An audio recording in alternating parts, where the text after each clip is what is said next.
Round 6 started early with an Anzac Day clash on Thursday in Mackay. The Brisbane Lions again proved to be too strong for the Gold Coast, racking up a 32-point win. Jordan Lyle was a standout, the skipper booting 8 all up, 4 of those in the first quarter. Umpire's right behind it. That's a beautiful kick.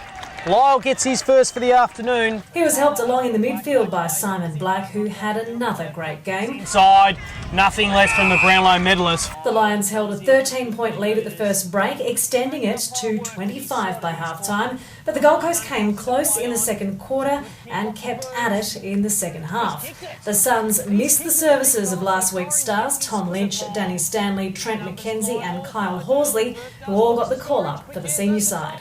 Jesse Lonergan was best for the Suns, slotting 2 goals, with Daniel Gorringe working well in the ruck. Back. This is... it was Lonergan. Lonergan on his left foot. While Brisbane walked away with the 32-point win, the Suns have to be pleased with their efforts, especially compared to the thrashing the Lions gave them just a couple of weeks ago. The Lions are looking comfortable on top of the table, but it'll be interesting to see how these two sides fare next time they face off later in the season.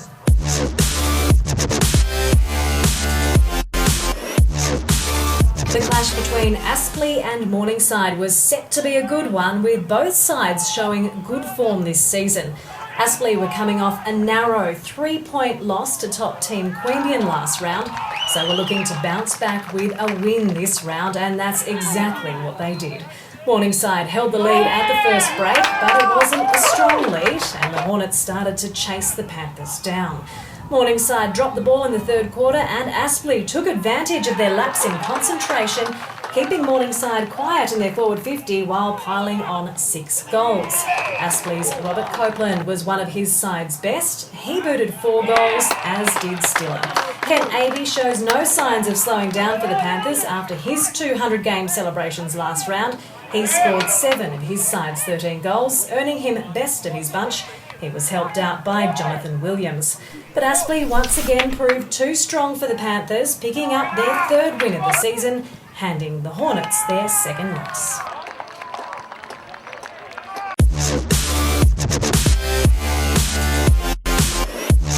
Ainsley hit the road chasing a much-needed win after a quiet start to the season. Broadbeach held an 8-point lead at quarter time, but the Tricolours came out of the first break a new team, slotting 9 goals and keeping Broadbeach at bay, keeping them to just 1 behind for the quarter.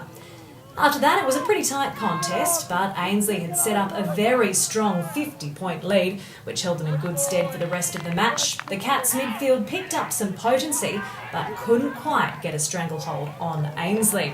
Josh Bennett had a day out for the Tricolours, notching up 10 6-pointers. Simon Horner helping out with 3, while for Broadbeach, Nicholas Burton and Benjamin Hancock scored 2 each. Ainsley's best on-ground efforts go to Aaron Vanderberg, providing plenty of forward support, with Bennett's golden boot earning him the nod. For the Cats, Darren Stewart was a standout, as was Burton.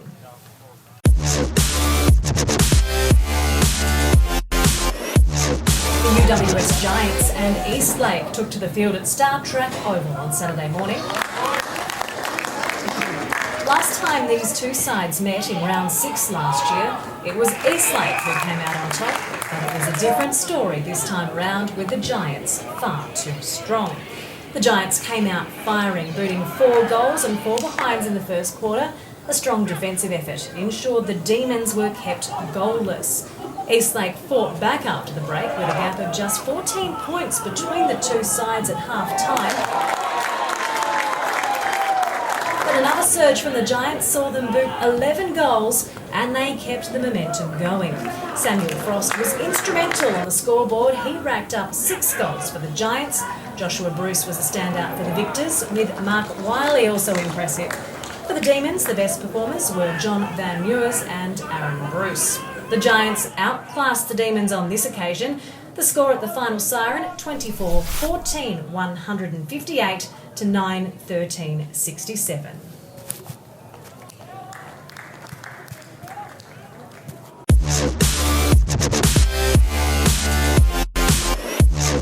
Sydney Uni is still chasing their first victory of 2013 after going down to Hills Eagles.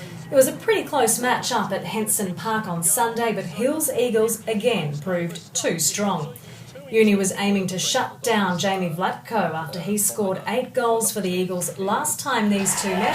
And it's a quick handball out there, and Jamie Vlatko registers his first score for the afternoon, and that's the Hills Eagles' third. But they couldn't keep him down. While he scored less, he still booted a considerable 5 goals in a standout game. Stephen Doyle pitched in with 3 goals. He gets under the footy, and that's a great kick there by Doyle. Thomas Elkington had the golden boot for Sydney Uni, scoring 4 of his side's 14. Gets onto it well. He's got under a little bit. It's good enough to go straight over the goal umpire's head, so that's his third for the afternoon. He was backed up with Lachlan Clancy, Alexander Lee and Matthew Clark, each scoring 2 goals. Matty Clark showed some great skills on the ground there. He weaved his way through it. The Eagles looked good in front of goal, booting 6 and 1 behind to get off to a good start. Uni were consistent after a slow start, scoring 4 goals in the second, third and fourth quarters. Both sides will get a rest next round. Yeah, absolutely. Discipline's been an issue. We're a young team and we're maturing, but certainly we react to the umpire decision too much. You go back through every game, we've probably, our discipline in terms of those sorts of measurements hasn't been too good. Free kicks against, 50-metre penalties, so we need to improve, but that's a maturity thing, and our group needs to learn the lessons hard, and we learned that today, mate. By the end of it, we were down to a few guys injured on the bench. We had no bench. They overrun us. They played really well after probably 15 minutes in that first quarter and half time especially, and for our guys to sort of fight through that builds a lot of character, so I was really proud of them. Mount Cravat came into this game with fresh legs after the bye last round, while Belconnen were hungry for a win after last round's narrow loss. Mount Cravat welcomed Will Hamill into the side, marking his first game back for the club. Belconnen proved too strong from the start, going into the first break with a 54-7 lead over the Vultures.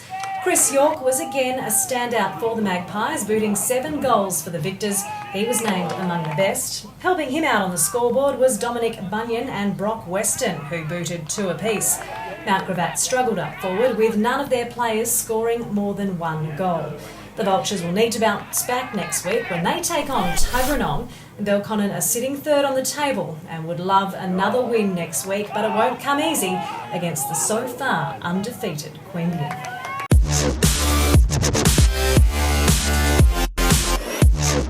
Queanbeyan continued their dominance, holding on to top spot of the table, notching up 5 straight wins. The Tigers went into the match under strength, missing star players with injury and suspension. Some of the players missing from the lineup included James Kavanagh, Mitch Danaher, Ben Klemke and the suspended Neil Irwin. Tuggeranong have managed just 1 win this season with a tough start to the year. That win came back in round 1 against Eastlake. The Tigers were looking to show the competition they deserve top spot, especially after last week's game against Ainsley coming right down to the wire. Queanbeyan tightened up their defence and kept the Hawks to just 10 goals, piling on 20 of their own. Mitchell Heaslip was a standout for the Tigers, while Sean Wilkinson stood up for the Hawks. There were plenty of scorers for the Tigers, with 3 players scoring 3 each. Brent McLeod slotted 4 goals for the Hawks, with Jacob Clark and Wilkinson scoring 2 each. The Tigers will be hunting for another win against Belconnen next round, while Tuggeranong face Mount Cravat.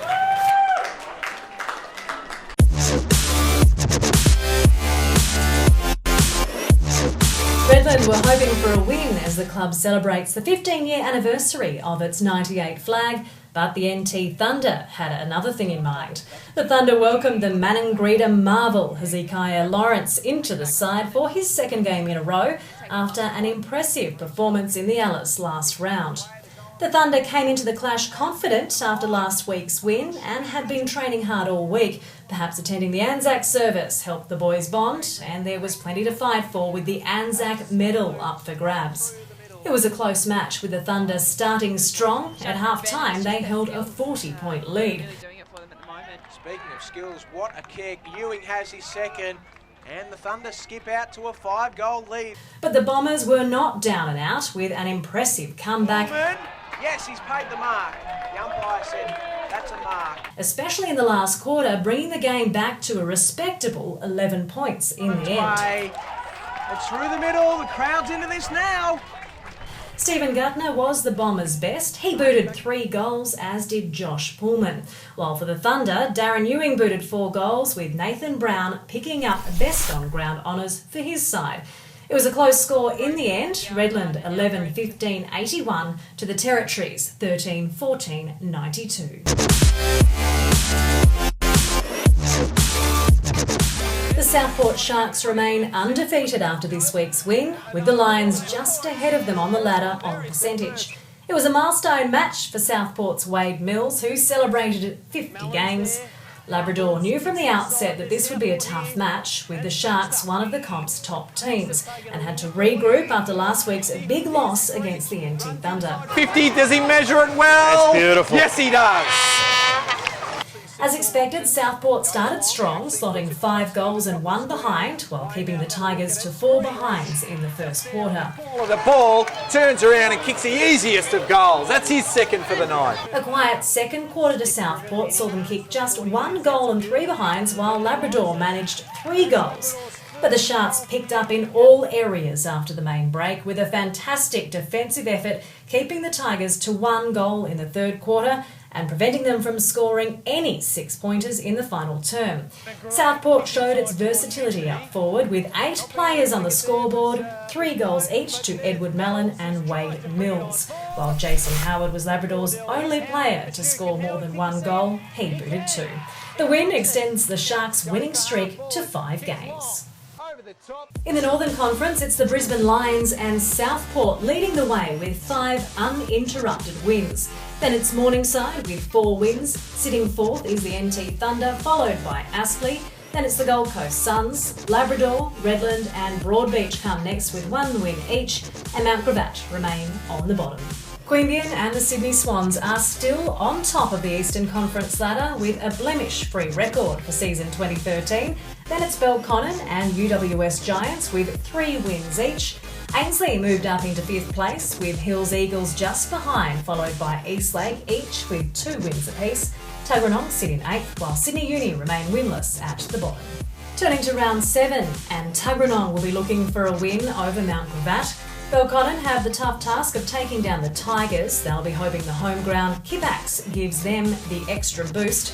Eastlake face Ainsley at Star Track Oval, while the Swans and the Lions face off at the SCG on Sunday. Aspley will take on the Bombers, the Gold Coast Suns will try and topple Southport, the NT Thunder take on Morningside in Darwin, while Labrador and Broadbeach will both be looking for their second win when they line up on Sunday. For more info, head to neafl.com.au and stay up to date with NEAFL fixtures, results and news. Simply download the NEAFL app from the App Store.